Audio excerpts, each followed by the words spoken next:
നമസ്തേ. നമ്മൾ ഇന്നിവിടെ ചർച്ച ചെയ്യാൻ പോകുന്നത് കുട്ടികളിൽ ഓട്ടിസം ഉണ്ടോ എന്ന് എങ്ങനെ തിരിച്ചറിയാം എന്നതിനെ കുറിച്ചാണ്. ഓട്ടിസം എന്ന് പറയുന്നത് ഒരു രോഗമല്ല, മറിച്ച് ഒരവസ്ഥയാണ്. കൃത്യമായ തെറാപ്പിയിലൂടെ സിവിയർ സ്റ്റേജിലേക്ക് പോകാതെ തടയാൻ സാധിക്കും. 1.5 to 2 വയസ്സിനുള്ളിലാണ് കുട്ടികളിൽ ഓട്ടിസം ഉണ്ടോ എന്ന് രക്ഷിതാക്കൾക്ക് മനസ്സിലാകുന്നത്. കുട്ടിയുടെ വളർച്ചാ കാലഘട്ടത്തിൽ എന്തെല്ലാം കാര്യങ്ങളാണ് ശ്രദ്ധിക്കേണ്ടതെന്ന് നമുക്ക് നോക്കാം.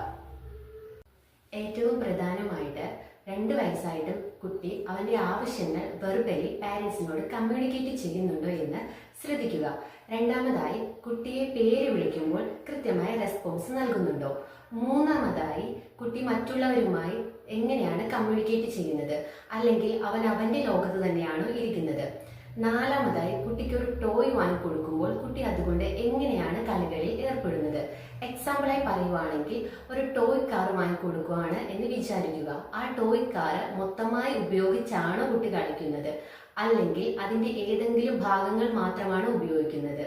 അതായത് കുട്ടി ആ കാറിന്റെ വീല് മാത്രമാണോ ഉപയോഗിച്ച് കളിക്കുന്നത്, അല്ലെങ്കിൽ ആ കളിപ്പാട്ടം ഭിത്തിയിൽ അടിച്ചാണോ കളിക്കുന്നത് എന്നിങ്ങനെ മറ്റു കുട്ടികളിൽ നിന്ന് വ്യത്യസ്തമായ രീതിയിൽ കളിപ്പാട്ടങ്ങൾ ഉപയോഗിച്ച് കളിക്കുന്നുണ്ടോ എന്ന് നോക്കുക.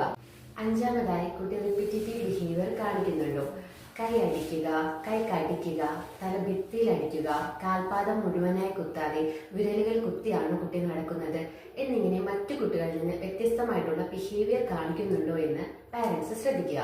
അവസാനമായി, കുട്ടിയെ പൊതുസ്ഥലങ്ങളിൽ കൊണ്ടുപോകുമ്പോൾ കുട്ടി ഭയം കാണിക്കുന്നുണ്ടോ, മറ്റുള്ളവരിൽ നിന്ന് ഒഴിഞ്ഞു നിൽക്കുന്നുണ്ടോ, മറ്റുള്ളവരുമായി സംസാരിക്കാതിരിക്കുന്നുണ്ടോ എന്നിങ്ങനെ കാണിക്കുന്നുണ്ടോ എന്ന് പാരന്റ്സ് ശ്രദ്ധിക്കുക.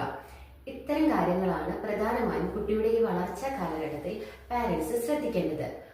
ഓട്ടിസം ആണ് കുട്ടിക്കെന്ന് മനസ്സിലായി കഴിഞ്ഞാൽ ഒരിക്കലും എൻ്റെ കുട്ടിക്ക് ഓട്ടിസം ആണ് എന്ന് പറഞ്ഞിരിക്കാതെ കുട്ടിക്ക് എന്താണ് ഇനി ചെയ്യാൻ പറ്റുന്നത് എന്ന് മനസ്സിലാക്കി കൃത്യമായ പ്രൊഫഷണൽസുമായി സംസാരിച്ച് കുട്ടിക്ക് വേണ്ട തെറാപ്പികൾ നൽകി കുട്ടിയെ മുന്നോട്ട് കൊണ്ടുവരിക. ഇന്നത്തെ വീഡിയോയിൽ പറഞ്ഞ കാര്യങ്ങൾ എല്ലാവർക്കും മനസ്സിലായി എന്ന് വിശ്വസിക്കുന്നു. അടുത്തൊരു ടിപ്സുമായി നമുക്ക് അടുത്ത വീഡിയോയിലൂടെ കാണാം.